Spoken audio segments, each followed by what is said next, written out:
다 같이 기도하심으로 수요 기도회를 시작합니다.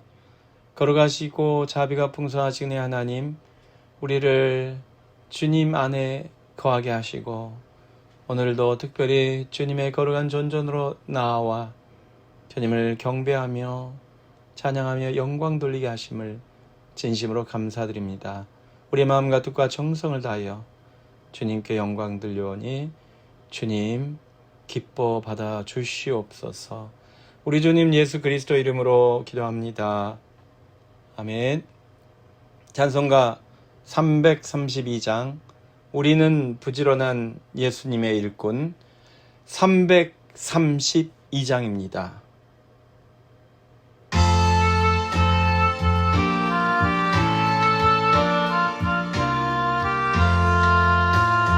우리는 부지런한 예수님의 일꾼 의롭고 풍성한 나라의 주인 일하며 믿음의 꽃을 피우고 땀 흘려 사랑의 열매를 맺자 우리는 충성하는 예수님의 일꾼 참되고 화평한 믿음의 형제 연정을 든 손에 생선이 있고 힘쓰는 노력에 부요가 있다 우리는 전도하는 예수님의 일꾼 하나님 기업을 계승한 자녀 거친들 옥토로 만들어내고 왕무지 낙원으로 가꾸어 가자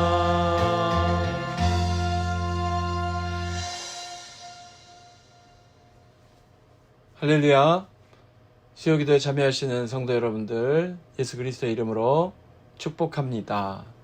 우리 옆에 계신 분들 함께 예배 드리시는 분들을 위해서 또 마음으로 사랑하는 우리 성도님들 향해서 축복합시다. 하늘 복 많이 받으세요. 네, 감사합니다. 지난주 예배 후에 우리 안수 집사님들, 위원장님들, 장로님들과 함께 연석회의 잘 모였고요. 권사님들도 모이시고 우리 교회 발전을 위해서 교회에 필요한 좋은 의견들 많이 내주셨고 연석회의에서 제안한 것들은 다 당회에서 채택하기로 했습니다. 감사드리고요. 네, 임직자 훈련을 그날 당일 못했는데 임직 받으시는 5분 어제 제가 카톡으로 초청하고 과제를 내드렸습니다. 감사의 간증, 감사하는 간증문을 써서 주일까지 가져오시면 좋겠습니다.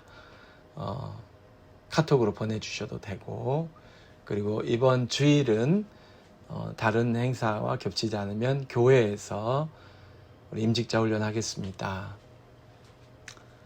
감사합니다.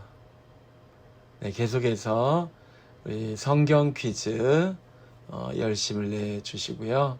성경 퀴즈가 아니라 암송 연습입니다. 암송 연습. 그래서 빈칸을 보시면 스트레스 받지 마시고 이게 어떻게 되었나 하고 암송을 해보시기 바랍니다. 암송해 보시고 또 잘 안되면 성경책 펼치셔서 모범답안 펼치셔서 채우시면서 또 암송해 보시고 그래서 우리 교육위원회에서 우리 하반기에 우리 성경 퀴즈 하는데 또 암송대회 또 하면 좋겠습니다. 성경 퀴즈 하면서 같이 암송대회 할 수 있을 것 같습니다. 또 예배 중에 여러분 성경 암송을 하기 원하시는 분은 언제든지 기회가 열렸으니까 우리 예배위원회에 알려주시기 바랍니다. 오늘 우리에게 주시는 하나님의 말씀은 시편 88편입니다. 1절부터 5절까지만 먼저 읽겠습니다. 시편 88편 1절에서 5절까지 준비되신 분들 함께 읽습니다. 여호와 내 구원의 하나님이여, 내가 주야로 주 앞에서 부르짖었사오니 나의 기도가 주 앞에 이르게 하시며 나의 부르짖음에 주의 귀를 기울여 주소서. 무릇 나의 영혼에는 재난이 가득하며 나의 생명은 수월에 가까웠사오니 나는 무덤에 내려가는 자같이 안정되고 힘없는 용사와 같으며 죽은 자 중에 던져진 바 되었으며 죽임을 당하여 무덤에 누운 자 같으니이다. 주께서 그들을 다시 기억하지 아니하시니 그들은 주의 손에 끊어진 자니이다. 아멘. 기도하겠습니다. 전능하신 자비로우신 은혜 하나님 아버지, 우리를 주님의 집에 거하게 하시고 주님과 동행하게 하시고 주님의 자녀로 승리할 수 있도록 붙들어 주셔서 진심으로 감사를 드립니다. 오늘 수요일 3일을 맞이하여 하나님의 거룩하신 존전에 다시 한번 모여서 주님을 찬양하며 주님의 은혜를 간구하옵나이다. 우리의 부족함과 부끄러움과 연약함을 주님 앞에 회개하오니 주여 용서하여 주시옵시고, 연약한 자는 강건하게 하옵소서. 마음에 꺼림칙한 불편함과 죄스러움과 송구스러움이 있는 우리 성도님들을 주께서 불쌍히 여겨주시사 그 마음의 모든 부담과 어려움과 죄악을 깨끗하게 사하여 주시옵소서. 연약한 자들은 강건케 하여 주시옵소서. 외로운 자들은 위로하여 주시고 평안이 넘치게 하옵소서. 근심함에 걱정하는 자들의 기도와 소원을 들으시고 문제는 해결되게 하여 주시옵시고 건강이 회복되게 하여 주시옵시며 부족함을 채워주시기를 간절히 소원하옵나이다. 하나님께 세워주신 귀한 우리 장로님, 집사님, 임직자들 훈련이 시작되었습니다. 지혜롭게 하시고 명철하게 하시고 정결하게 하시고 무엇보다도 하나님의 영으로 충만한, 하나님의 지혜와 성령으로 충만한 하나님의 자녀로 우뚝 세워주시기를 간절히 원하옵나이다. 준비시켜 주셔서 주님의 나라를 위하여 더욱더 열심히 쓰임받을 수 있도록 주님 도와주시옵소서. 아버지 하나님, 연로하신 우리 성도님들을 기억하여 주시사 날마다 주님과 동행하게 하옵소서. 날마다 주님을 향하여 찬양하게 하옵소서. 날마다 기도하며 응답받게 하옵소서. 날마다 주의 위로와 평안과 기쁨이 우리 모든 성도님들과 함께 하시기를 간절히 소원하옵나이다. 하나님, 우리 교회 여러 가지 필요가 있습니다. 부족한 부분은 채워주시고 또 우리가 잘하는 하나님이 주신 은사는 적극 발휘하여서 주의 복음을 증가하는데 온전히 쓰임받는 우리 모든 성도와 교회 공동체 되기를 원합니다. 오늘도 우리는 주의 말씀, 생명과 진리의 말씀, 우리를 붙들어 주시고 힘있게 하시고 새롭게 하시는 하나님의 말씀을 사모합니다. 증거하는 자가 부족하오니 주님께서 친히 임재하시고 감동, 감화, 역사하시는 말씀의 잔치, 복음의 잔치, 천국 잔치가 되게 하여 주시옵소서. 감사드리며 우리 주님 예수 그리스도 이름으로 기도하옵나이다. 아멘. 할렐루야. 성도 여러분, 평안하십니까? 이제 날씨가 본격적으로 더워지려나 봐요. 네, 이 교회 목양실에 있으면 보통 선선한데 이제는 땀이 나는 것 보니까 이제 바깥 기온이 많이 올라갈 것 같습니다. 싸늘한 기운이 사라지고 이제 많이 따뜻해졌는데 더워지고 있는데요. 역시 미모리얼 데이부터 이 날씨가 이 바깥으로 나가게 하는 날씨가 되는 것 같습니다. 우리 교회적으로도 야유 예배를 계획하고 있으니까 함께 준비하고 또 즐겁게 이 좋은 경치와 날씨와 하나님의 창조를 또 즐기는 복된 시간을 갖기를 원합니다. 오늘 시편 88편은 슬픈 내용입니다. 힘겹다고 해야 되나요? 고통스러운 내용을 담고 있어요. 저는 올림픽을 88년도 했기 때문에 어쩔 수 없이 88 하면은 올림픽이 생각나요. 여러분, 올림픽이 이 대한민국에서 처음 열린 해가 88년도죠. 언젠가 또 다시 할 기회가 있겠죠. 이 88년도를 기점으로 해서 대한민국은 엄청난 변화를 경험했습니다. 경제적으로 또 문화적으로 진정한 글로벌 국가가 됐다고 할 수 있겠죠. 글로벌 민족이 됐다고 할 수 있겠죠. 그래서 88 하면은 말 그대로 팔팔해지는 것 같아요. 활기가 있고 신이 나고 흥이 나고 북적북적하고 그런 내용, 그런 그 느낌 드는데 88 하면 시편 88편은 정반대입니다. 외롭고 슬프고 돕는 사람도 없고 그리고 전혀 흥이 나지 않는 괴로운 내용을 담고 있습니다. 자, 이 시편 88편은 에스라인 헤만이라고 되어 있는데 89편도 에스라인 에단이라고 되어 있어요. 그래서 이 두 사람은 다 에스라인이라고 하는 공통점, 성경에서 유일하게 두 사람이 에스라인이라고 나오는데 아마 열왕기상 4장 31절에 나오는 에스라, 역대상 2장 6절은 세라라고 되어 있는데 에스라가 세라죠. 그 앞에 그 이응으로 시작하는 발음들 있잖아요. 이응으로 시작하는 발음. 이건 한국 사람들은 전혀 다른 이응을 자음으로 처리를 하니까 그렇긴 한데 이응을 자음으로 처리한 나라는 대한민국밖에 없죠. 제가 언어학적으로 뭐 완벽하게 다 아는 것은 아닙니다만은 이응을 자음으로 처리한 나라. 그래서 에스라, 스라 이것을 서양 사람들은 비슷하게 취급합니다. 그래서 스페인을 스페인어로는 에스파니아 그러고 영어로는 스페인 그러는데 여기서 에가 그냥 모음이죠. 그래서 자음으로 우리는 구분을 할 수 있는데 그것이 우리 한글 훈민정음의 장점이라고 그러죠. 이응을 자음으로 그러니까 제로 밸류 자음으로 처리할 수 있는 정말 탁월한 언어학적으로 탁월한 민족이다.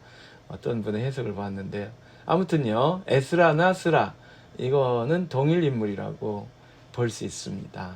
그 발음상으로도 이제 언어가 바뀌니까 또 그렇게 되었겠습니다만은 그래서 이 에스라의 아들들 시므리 에단 갈골 다라 헤만 그 사람들일 것이다. 에스라의 아들인 헤만, 에스라의 아들인 에단 이렇게 시편 88편과 89편을 정리하는 주석가들이 있습니다. 일리가 있다고 생각합니다. 그런데 이 기도 내용이 좀 심상치 않습니다. 보통 시편의 기도를 처음부터 끝까지 읽다 보면 이제 그것이 또 노래로도 불리고 그랬겠죠. 마스길은 이것을 이제 찬송가로 불렀다는 이야기죠. 교훈시. 그러니까 이 내용 자체가 고난에 대한 내용인데 이 고난에 대한 기도, 찬양이 이제 교훈이 된다는 거죠. 자, 어떻게 우리에게 교훈이 됩니까? 여러분, 이 시편 88편은 비탄시라고 이렇게 애통해하는, 고통스러워하는 것을 토로하는 시라고 분류가 되는데요. 여러분, 요즘 새벽에 욥기를 읽는데 욥하고 비슷한 처지에 있는 사람들이 부르는 노래가 될 것 같습니다. 자, 이 시편을 읽으면 답답해요. 왜 답답하냐면 보통 시편을 읽다 보면 대부분의 시편은 그 시편의 그 끝까지 읽다 보면은 해결이 돼요.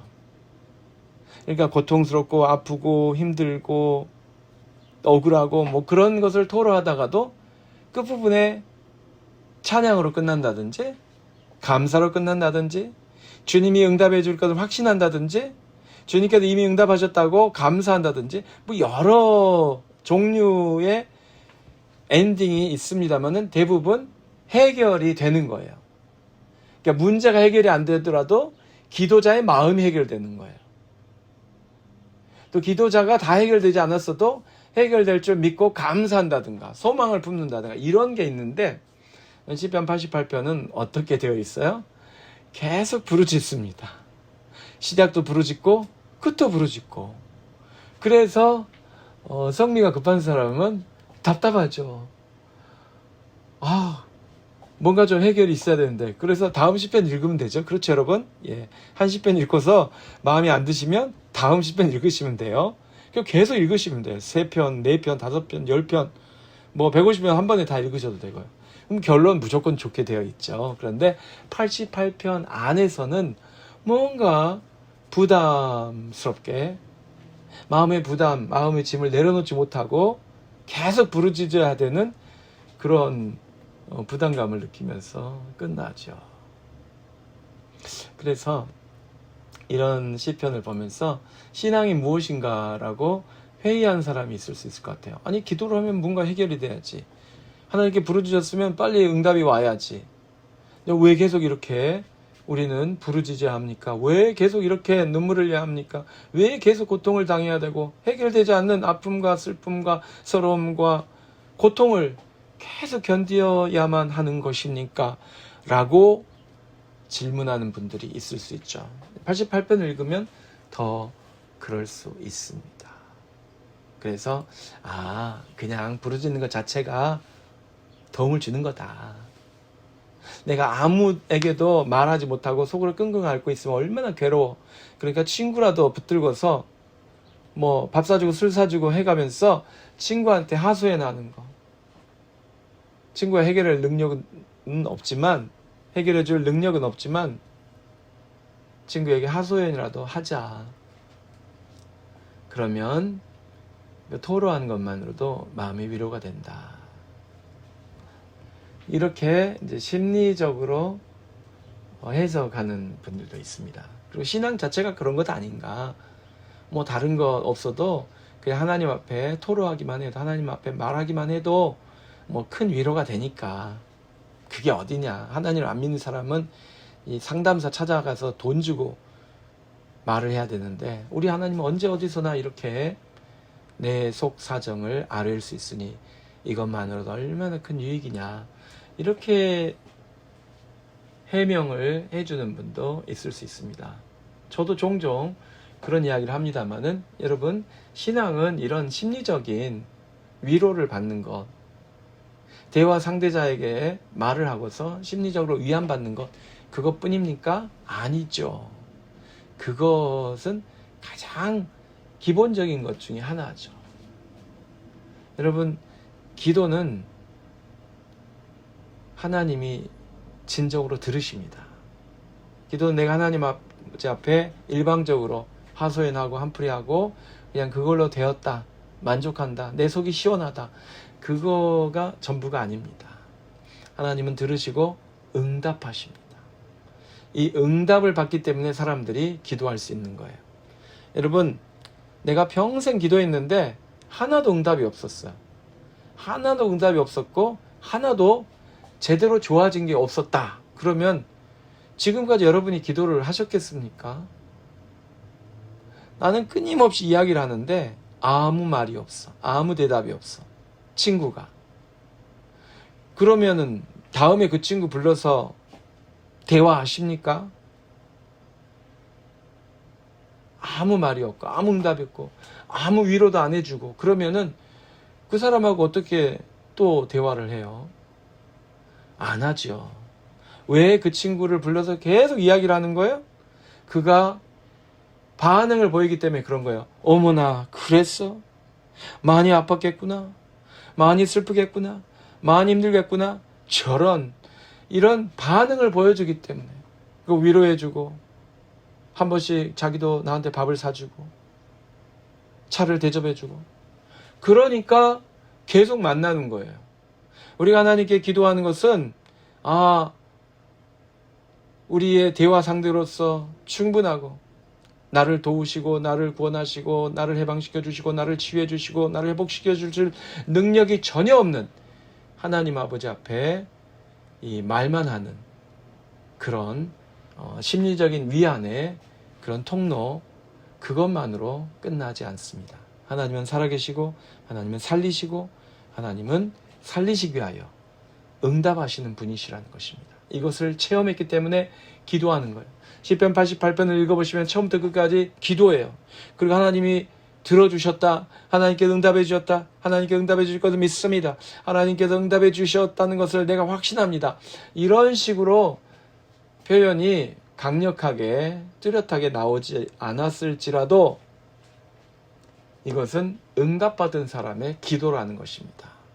이 중간에 보면은 하나님께 막 뭐라고 해야 되나요? 항의, 또 하소연. 7절, 주의 노가 나를 심히 누르시고 주의 모든 파도가 나를 괴롭게 하셨나이다. 나를 왜 이렇게 괴롭히십니까? 이 말이죠. 내가 이렇게 힘들고 괴로운데 왜 주님은 나를 괴롭히십니까? 내가 어느 정도 힘들다고요?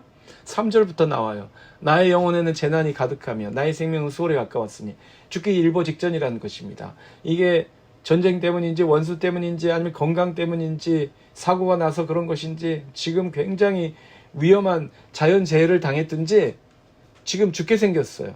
4절, 나는 무덤에 내려가는 자 같이 인정되고, 다 죽었다라고 사람들이 인정한다는 거예요. 의사가 다 죽었네 라고 말할 정도가 되었다는 거예요. 힘없는 용사와 같으며. 여러분, 용사는 정의상 용감한 사람인데 실질적으로는 프랙티컬리 어디에 있는 사람이 용사예요? 용사는 전쟁터에 있는 사람이 용사예요. 전쟁터에 있는 용사가 힘이 없으면 어떻게 되는 거야? 그냥 맞아 죽죠. 적군의 칼에 창에 찔려서 죽고 베어 죽이고 화살에 맞아 죽을 수밖에 없는 거잖아요. 힘이 없으면. 방패 들 힘도 없고 칼 들 힘도 없고 말 탈 힘도 없고 달릴 힘도 없다. 그러면은 전쟁터에 그런 용사가 전쟁터에 나갔으면 거의 죽은 사람과 진배 없죠. 그래서 아예 그냥 5절은 시체처럼 되었어요. 5절은 뭐라고 합니까? 죽은 자 중에 던져진 바 되었으며, 아마 전투에 참여했다가 부상이 심했는데 죽은 줄 알고 뭐 시신들과 함께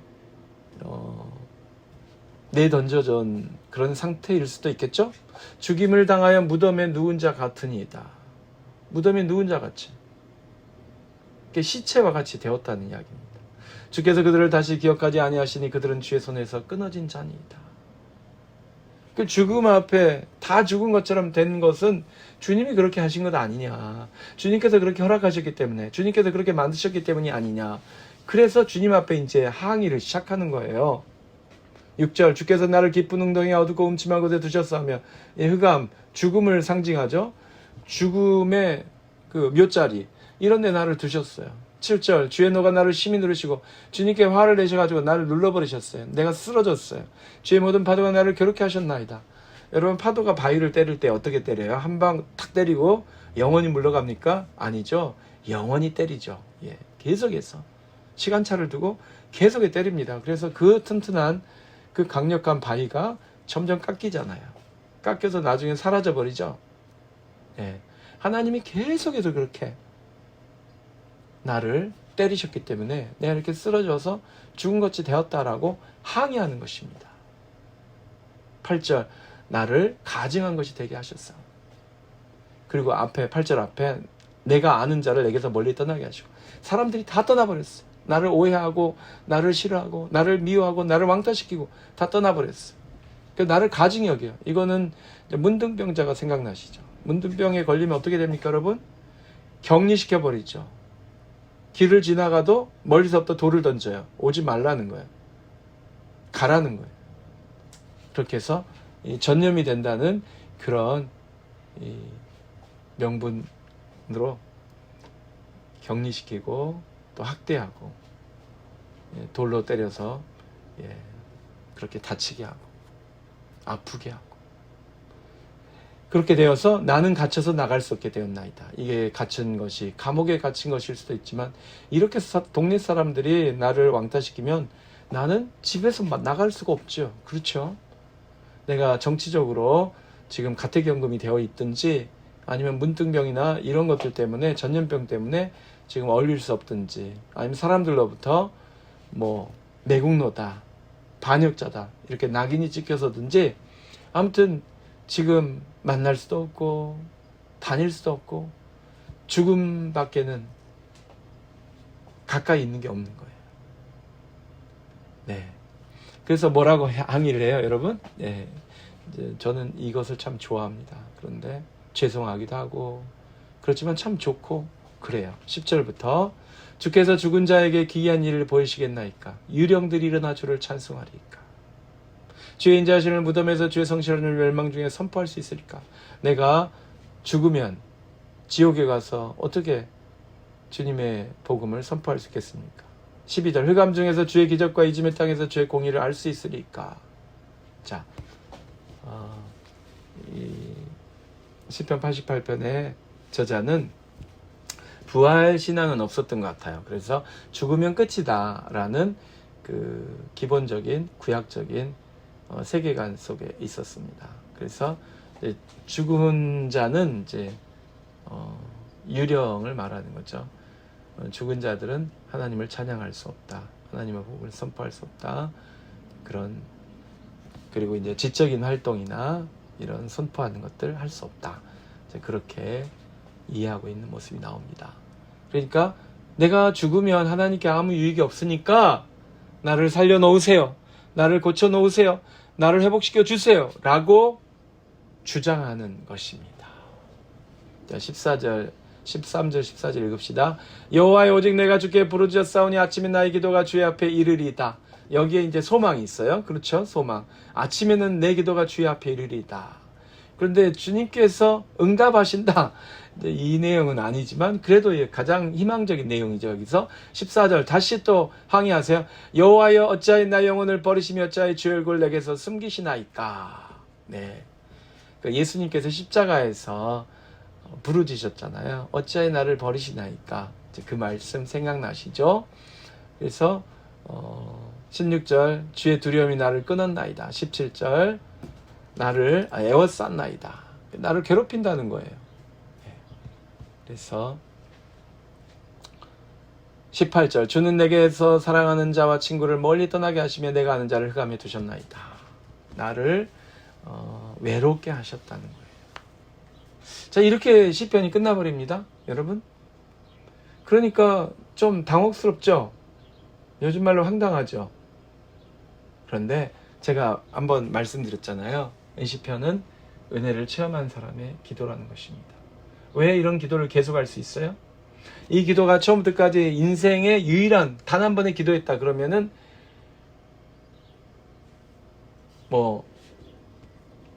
불신자들의 비판과 비난이 설득력 있다고 생각합니다. 신앙이란 거는 아무 도움도 안 되고 그냥 단지 심리적인 위안과 만족이 될 거야. 그래, 그걸로 좋은 거지 뭐. 라고 해석하는 합리주의자나 심리학자나 상담사의 견해가 타당할 수 있어요. 이 해만이란 분이 시편 88편 이거 하나만 딱 한 번 기도했다면 그럴 수도 있죠. 그런데 이분은 기도 많이 하신 분입니다. 기도를 많이 하신 분들은 왜 기도를 많이 했다고요? 응답을 많이 받았다는 것입니다. 응답을 받았기 때문에 기도를 할 수 있는 거예요. 응답을 받았기 때문에 이런 기도도 할 수 있는 거예요. 하나님의 은혜를 체험했기 때문에 하나님께 대들기도 하고 항의하기도 하고 그런 기도를 할 수 있는 거예요. 저는 그렇게 생각해요, 여러분. 욥이 어떻게 해서 하나님께 항변하고 하나님께 대들고 하나님 앞에 따지고 하나님 앞에 정말 불경스러울 정도로 그렇게 막말을 해댔어요? 평소에 그가 하나님께 잘했기 때문입니다. 평소에 하나님의 은혜를 많이 체험했기 때문입니다. 평소에 하나님과 교제하고 하나님과 더불어 동행하고 하나님의 은혜를 많이 체험했기 때문에 하나님을 더 깊이 아는 거예요. 더 깊이 알기 때문에 더 심한 표현으로 기도할 수 있는 것입니다. 오늘 해마는 뭐라고 했어요? 내가 죽으면 아무 소용없으니까 주님 응답해 주십시오. 라고 기도하는데 끝까지 뭐라고 그랬어요? 나를 이렇게 외롭게 친구들 다 떠나보내셨습니까? 이렇게 항의로 딱 끝나버렸어요. 그런데 이 시편 88편의 이 본질을 이해하시려면 1절을 읽으셔야 돼요. 1절 다 같이 읽읍시다. 여호와 내 구원의 하나님이여 내가 주야로 주 앞에서 부르짖었사오니. 이분은 기도를 많이 하셨어요. 주야로 쉬지 않고 기도하신 분이에요.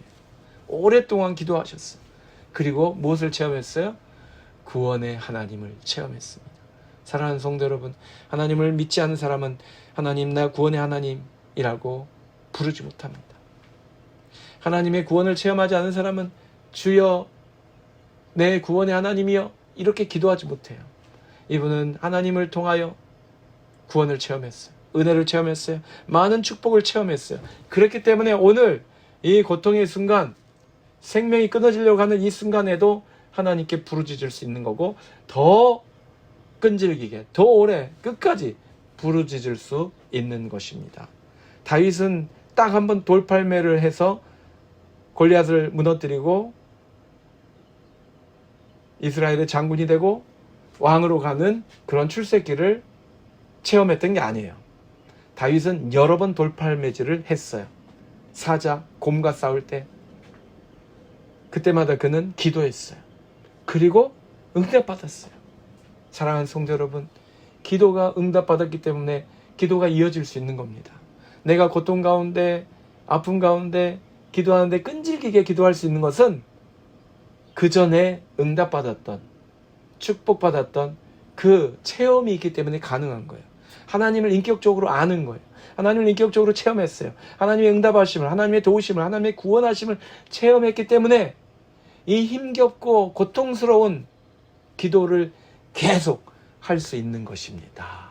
그래서 여러분, 평소에 기도를 많이 해두시는 것이 위기의 순간에 도움이 되겠죠? 그렇죠?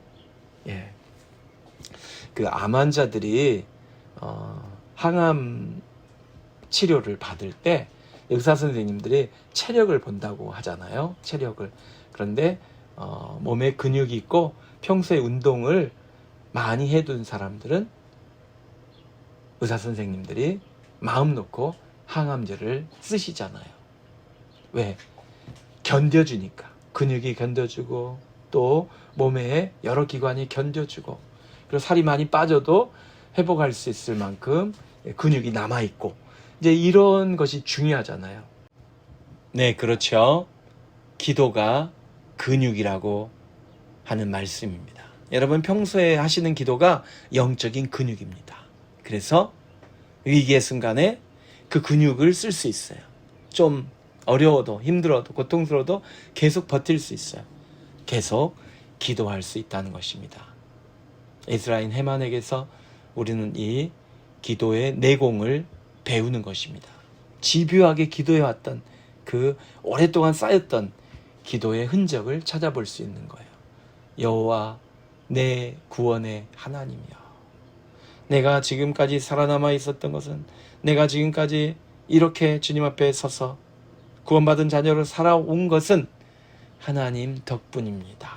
그리고 내가 지금 이 위경에서, 이 위기에서, 이 위험에서 벗어날 수 있도록 나를 이 위기에서 구원하실 분도 하나님밖에 없습니다. 라는 고백입니다. 사랑하는 성도 여러분, 여러분의 삶에 아픔이 있습니까? 슬픔이 있습니까? 질병이 있습니까? 죽음의 공포를 느끼게 하는 사건, 질병, 아픔, 그런 사정이 있습니까? 기도하시기 바랍니다. 오늘 해만처럼 기도하시기 바랍니다. 기도를 해도 끝이 없고, 기도를 해도 응답이 없고, 기도를 해도 아무 차도가 없고, 기도를 해도 아무 해결이 안 되는 것 같아도 기도하시기 바랍니다. 그래서 주님이 주시는 응답을 많이 받으세요. 주님이 주시는 응답을 많이 받으시려면 기도 많이 하시면 되는 거예요. 그러면 어떤 기도는 응답받기도 하고 어떤 기도는 응답이 늦어지기도 하고 그런 차이는 있겠습니다만은 그 응답받는 체험을 통해서 하나님과 더욱더 친밀해지시는 거예요. 하나님에 대한 감사의 마음, 하나님에 대한 의지하는 그 신뢰하는 믿음, 하나님과 더 친근하게 교제하는 그 믿음이 깊어지시면서 우리의 기도도 더 힘있게 되고 더 능력 있게 되고 더 큰 소망으로 충만하게 변화될 줄로 믿습니다. 사랑하는 성도 여러분, 여러분 주야로 기도해 보셨어요? 솔직히 말씀드려서 저는 이 주야로 기도하는 게 쉽지 않습니다. 예. 아침에 기도를 많이 하면 그냥 편하게 그렇게 이제 지내려고 하는 경향이 있어요. 그리고 아침에 기도를 좀 적게 했으면 이제 하루 종일 좀 죄송해하면서 그냥 좀 더 기도하려고 하는 그런 건 있는데, 아침에도 기도 많이 하고 저녁에도 많이 하고 낮에도 하고 주야로란 말은 사실 쉬지 않고거든요. 항상 기도하는 거, 범사에 기도하는 거, 쉬지 않고 기도하는 이 영성은 보통 어려운 것이 아닌 것 같습니다. 특별히 해야 할 일이 있고 준비해야 될 일이 있을 때는 그 일에 몰입하지, 기도해야지, 기도하면서 해야지, 이런 태도가 조금 약해지는 것 같아요. 그래서 저도 다시 한번 도전을 받습니다. 내가 주야로 기도합니다. 주야로 부르짖습니다. 응답되지 않는 기도 제목일수록 더욱더 열심히 주야로 부르짖어야 되는데, 우리는 언제부턴가 너무 합리적으로 기도하는 것 같아요. 너무 타산적으로 기도하는 것 같아요. 이 기도는 응답받기 힘들 것 같아. 그냥 처음부터 전문가에게 맡기자. 이 전문가란 사람을 말하는 거죠. 그냥 사람에게 맡기자. 돈 주고 그냥 고용하자. 이런 생각을 해버리는 경우가 많은 것 같습니다. 여러분, 그런데 무슨 일을 하시든지 야고보서에서 말씀하셨잖아요. 사업을 계획하든 무엇을 하든 무조건 기도부터 하시는 거예요. 예. 전문가에게 가시더라도 그 전에 기도하고 하시는 거예요. 그럼 하나님께서 정말로 적절한 전문가를 만나게 해주실 줄로 믿습니다. 의사에게 가서 병을 진단받으시고, 변호사에게 가셔서 재판 과정에 대해서 코치를 받으시고, 또 여러 가지를 하시겠지만 그 모든 과정 이전에 하나님께 기도하시고 시작하시기 바랍니다. 모든 것의 마무리도 기도로 하시기 바랍니다. 그래서 주야로 기도하고, 그러면 무슨 일이 일어날까요? 주야로 응답받겠죠. 그렇죠? 주야로 응답받겠죠. 예. 기도하겠습니다. 걸어가시며 자비가 풍성하신 내 주 하나님 아버지, 우리를 기도자로 불러주셨사온데 열심히 기도하지 않아서 많은 기도 응답을 받지 못했습니다. 이제는 열심히 기도하여서 더 많은 기도 응답을 체험하는 저희 모두가 되게 하여 주시옵소서. 하나님, 특별히 힘들고 어렵고 외롭고 서럽고 슬플 때 기도를 쉬지 않도록 도와주시옵소서. 내 구원의 하나님, 우리 구원의 하나님, 꼭 들어주시고 속히 응답하여 주시옵소서. 병든 자는 고쳐주시고 부족한 자는 채워주시고 어리석은 자는 지혜롭게 하시고 마음이 상한 자는 주님 위로하여 주시옵소서. 애통하는 자를 위로하여 주시옵소서. 그리고 주님의 놀라우신 은혜와 긍휼로서 우리를 품어 주시옵소서.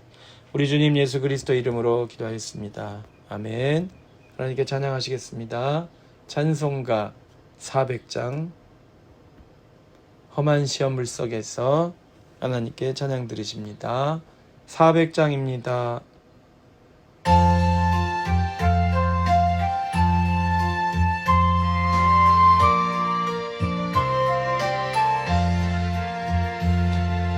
험한 시험 물속에서 나를 건져주시고 노한 풍랑 지나도록 나를 숨겨주소서.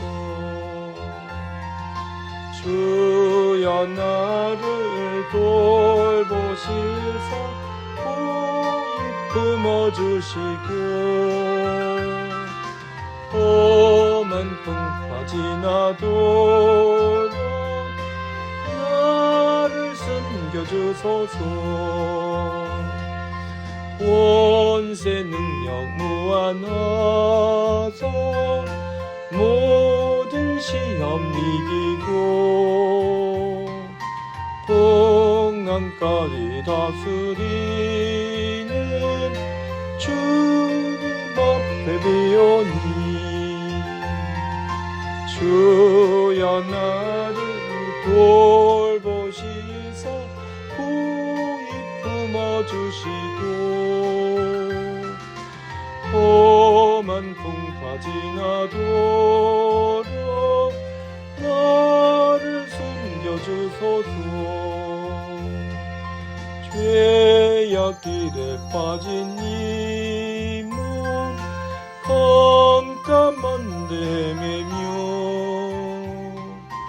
부러지는 나의 애원 들으소서 내 주여.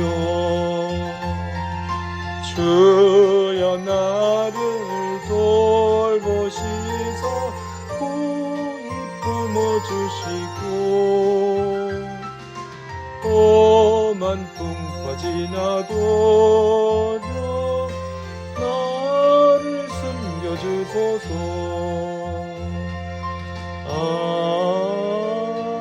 아멘.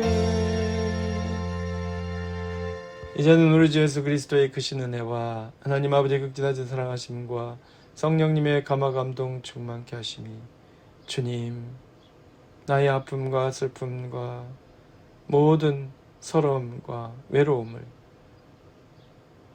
내 안에 삭히지 아니하고 주님 앞에 내려놓습니다. 주님 앞에 토해놓습니다. 주님께 부르짖습니다. 들으시고 응답하여 주시옵소서. 내 모든 슬픔과 아픔과 고통은 다 사라지게 하옵시고 주님의 평강과 기쁨으로 충만하게 하옵소서. 속히 응답하여 주시옵소서. 기도하며 간구하는 하나님의 모든 자녀들 위해 이제로부터 영원토록 항상 함께 계실지어다.